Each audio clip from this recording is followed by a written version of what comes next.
இந்த அப்பளத்தை வச்சு ஈஸி ரெசிபியா இன்னைக்கு அப்பள குழம்பு செய்ய போறோம். வாங்க எப்படின்னு பார்க்கலாம். அப்படியே மறக்காம ஒரு லைக் போட்டுருங்கப்பா. மரச்சக்க எண்ணெய் ஊற்றிக்கலாம்.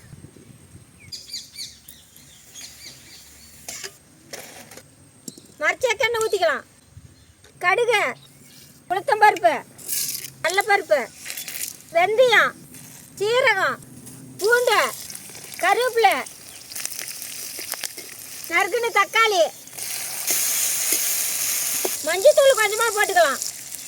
மிளகாய் தூள், கரைச்சி புளித்தண்ணி, தூள், உப்பு, அப்பளத்தை உடச்சி போட்டுக்கலாம். அப்பள குழம்பு ரெடி ஆயிடுச்சு. நம்ம கொத்தமல்லி தழை போட்டு இறக்கலாம்.